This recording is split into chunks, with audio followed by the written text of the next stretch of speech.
him, it's not just a team, it's family. I appreciate everyone in here. Love you guys. Yes, sir! Here's the head coach of your 49ers, Kyle Shanahan. You got a chance to do something this year, man.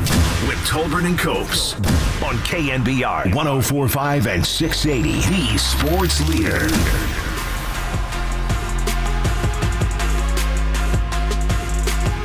It's time for our weekly conversation with the head coach of the 49ers, Kyle Shanahan. Kyle, what's happening? Not much, guys. How you guys doing? Fantastic. Liberated. So is this true what I hear, man? This your last day? Done. I'm out. See ya. Deuces. Dude, what's up with that, man? I'm like Tyreek running down the sideline. Throwing deuces at everybody. Well, I think this is in my contract, but I'm protesting next week then, man. I'm finding a way not to come back. There you go. There you go. Yeah. Oh, I'm not going to go that route. For me next time. That suck for you. So I got to ask, did the tablet make it through last game unscathed? I don't really slam the tablet. I think I just chuck it. So I think when I do it, it kind of lands flat and stuff. I don't really spike it. Okay. So I think it did, but I'm usually blacked out when those things happen. So there could be a video of me slamming it, and I wouldn't know. Does it feel like, I don't know, it probably feels even more so to you, but when I'm watching the games, I'm like, God, it just feels like it was a really, really nice win, but it's such a grind. And I know it's the NFL, and that's the way it works. Pro sports, that's the way it works. Each victory is a tough one. But, man, it's like, do you feel that? Like, at all? Like, can we just, like, I mean, y'all gained it by 200 yards, and you win by 3 on a last-second field goal. Like, it just, does it feel like this shouldn't be this hard? It does feel like that, but I've done it long enough to where it is that hard. Yeah. It's, these last 2 years have been a little bit different, that we haven't had too many of those. So I think, myself included, I got spoiled with that. But like, this is what I remember most of my years, and they always come down to the wire. And that's what I always try to say. Like, don't ever feel bad or real good about yourself throughout a game. Don't block out all feelings till you get in that locker room, because I've had so many times where I feel like crap of stuff that's going on, and then you find a way to pull it out. And I can't tell you how many times I've been feeling so confident and like, man, we're going to kill these guys, and then just a couple things happen, and oh man, we got to get back into this, like what's going on. And I told the team the night before, and I worded it, and some of the players look at me crazy, because everyone wants to enjoy it, everyone wants to get pumped up, and I looked at all of them like, don't think tomorrow's going to be fun. Like, everyone wants to go out and have a good, like, I'm telling you guys right now, it's going to be miserable, it's going to be hot, it's going to be sticky, we're going to have to grind this out, this team's back's against the wall. I'm telling you that it's not going to be fun. And it started to get fun for a second. We thought I think it was 10-3, we just stopped them, and we were getting the ball, our offense felt like we were rolling pretty good, we were going to run away with it, and then we had the fumbled punt return, they tied it up, and I was like, oh, see, I told you guys, this is going to be miserable. Embrace it, and let's find a way to get better through this. Yeah, it's very similar to like the Niners this season. Like, you guys are one of the top teams in the league, second, I think, in yards per play. You had a great yards per play in that game. And then defensively, you guys are top 10 in yards per play. You had a great yards per play in that game. It's just along the fringes.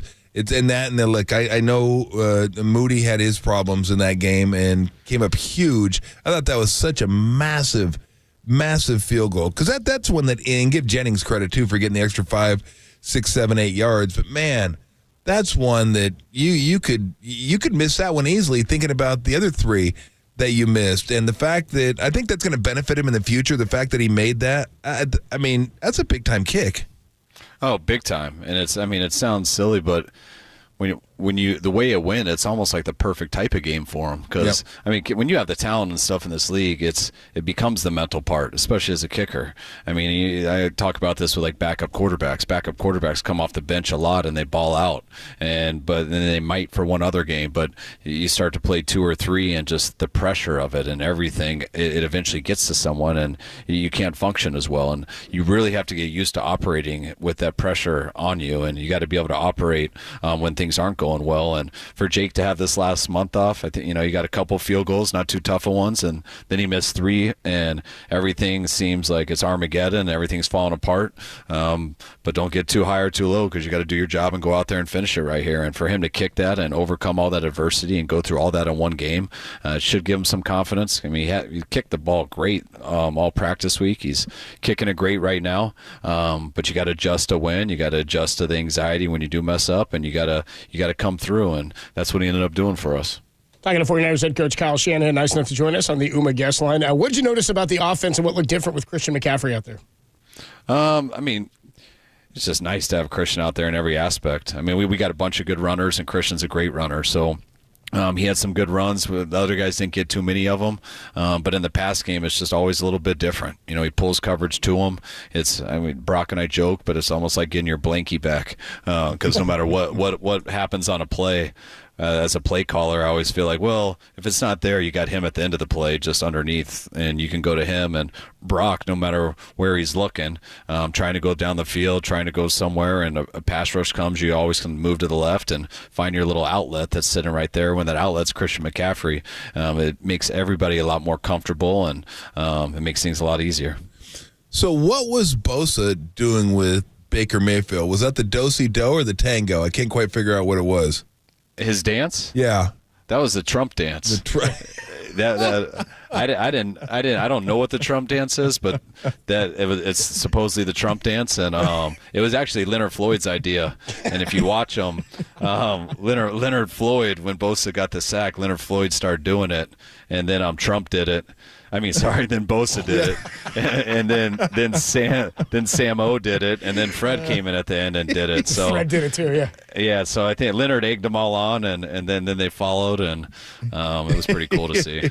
Were you surprised at all? Because watching it live, I was thinking, why don't you just drop down to the ground? Like, hold on to him and drop down to the ground, and I wondered if he thought he could slip away. I don't want to. Yeah, you're talking about that fourth Baker down play? Yeah, I was talking about the dance too, but I was curious about the play, like where he grabbed him with the arm, or grabbed him around the arm, and then just kind of ran with him. It was unbelievable. That's one of the first times that it was 4th and 7. I knew the game was coming down to that play, and I'm watching the whole thing, watching the coverage, see everyone covered. Then I take my eyes right into the backfield, and Bosa's got him locked down. And I know he's not getting away from it. And I didn't think he could throw the ball like that. So you probably can't see it outside of me, but inside I'm already celebrating. I'm like, oh, this is over. It's just he's going down. And then he made the most unbelievable throw. It just shows how strong he is. But talking to Nick, he had both of his hands on his bicep. So he had him locked in. And Nick didn't think he could throw from that spot. And what Bosa was worried about, you're holding his arm, pulling him, and if you want to tackle him and all you got is arm, you got to let go for a half second to then put your arms around his body or to then grab him so you could take him down. And he knew he had him, and he was afraid if he let go for a half second, then he could get the throw off. So he was just going to keep holding that arm instead of giving him just a half second to do it.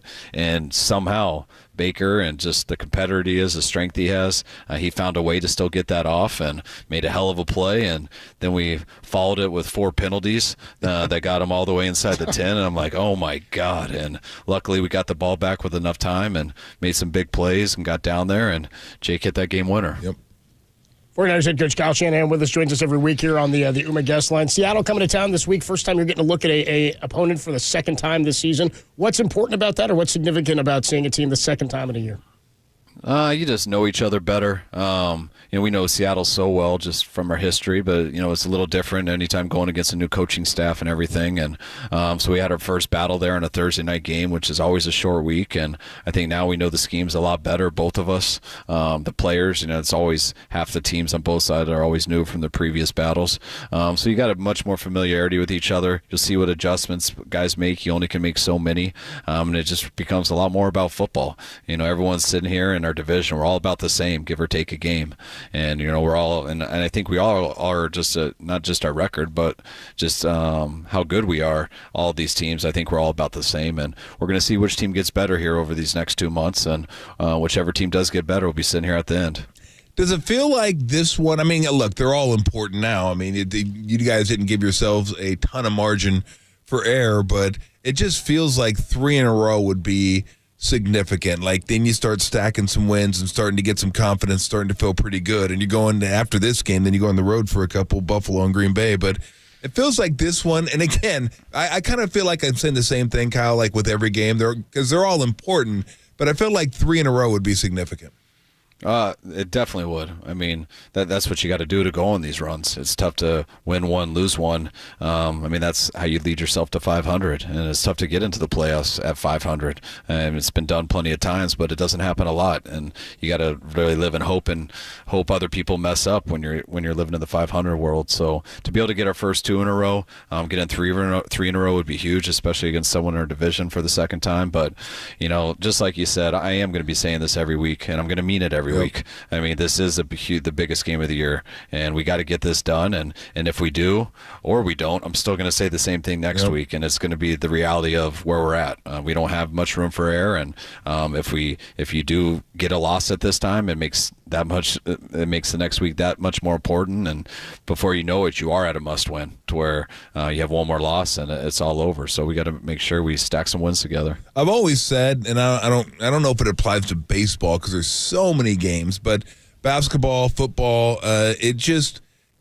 players and coaches rarely think big picture. They rarely think playoffs or seeding or what this win means in the big picture. It's just we got to win this game.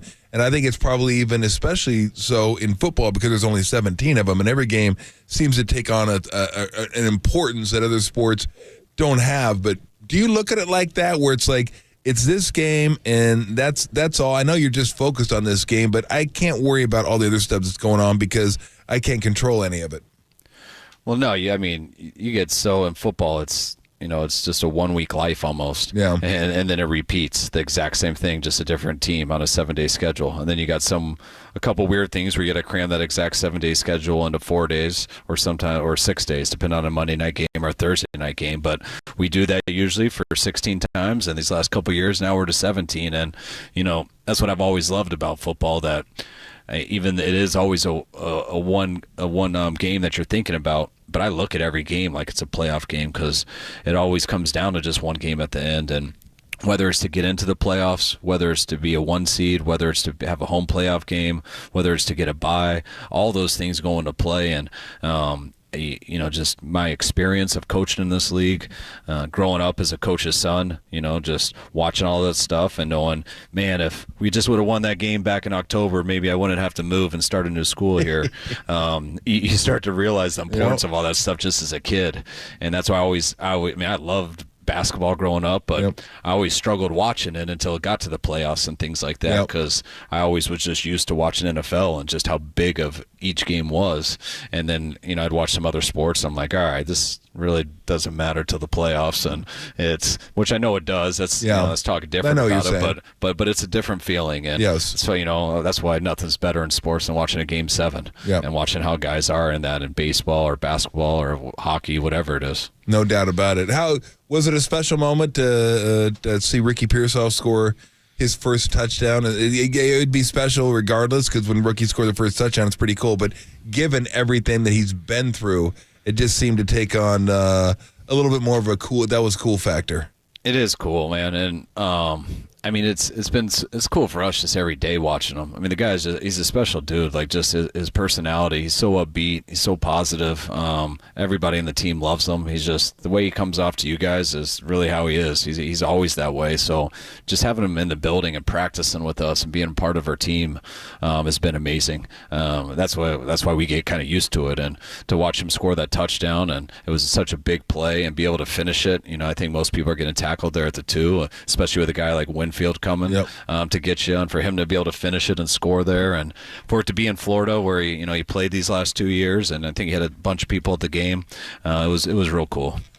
I didn't think it was that big a deal, the Peppers Debo thing. I've been in sports teams and I know that stuff happens, but I know it's not a good look, and people look at it and say, well, I don't see that very often. So obviously it's going to be made a bigger deal of, I think. But was there much after the game? Although I was telling Moody, like, get out, what are you doing in there between Debo and Pay? You're gonna get hurt. Right. You're not doing anything. But it didn't seem like that big a deal to me. Was it a big deal to you, and is there any residue from it?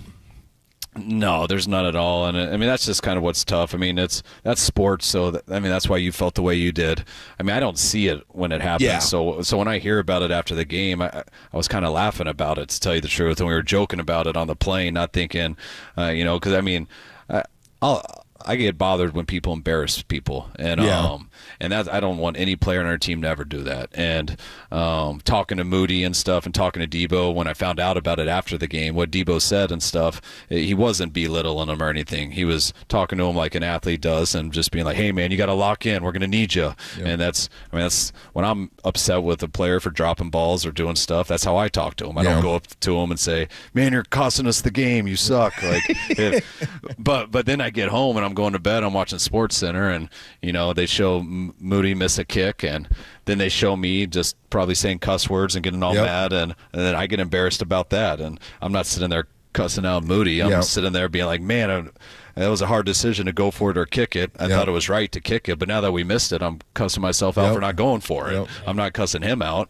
And then the next thing, they show him miss another kick, and I'm watching Debo throw a punch at Pep that grazes him, and it looks like he hits our kicker. So now it looks like we're hitting our kicker and stuff. So it just looked so bad when I saw him, like, oh man, this isn't funny. Yeah. And I got to talk to the guys about it, and they were good. It was no big deal here, but when stuff like that happens, it gets pumped up and everything, and it's entertaining for people, and that's why we had to make sure it was all squashed the next day. Absolutely. Hey, man, always appreciate the conversations. I've enjoyed talking to you over the last few years. I'm sure we'll be in touch at some point, but best of luck against the Seahawks, and I'll talk to you down the road, man. Well, you too, man. I just found out a couple hours ago, and it's but you've been a stud, man. You're like the Joe Rogan of interviews and sports talk. You're the one guy I can just have a conversation with and not feel like it's a true interview. So you've been awesome, man. And now that you're out of the media, dude, we can have some better conversations. There you go. So now we can have a little bit more fun. But absolutely, congratulations, a hell of a career, dude. Thanks, man. I appreciate it, Kyle. Really appreciate it. Best of luck this weekend, man. All right, guys. All right, man. Take have care. A good one. Thanks, Cal.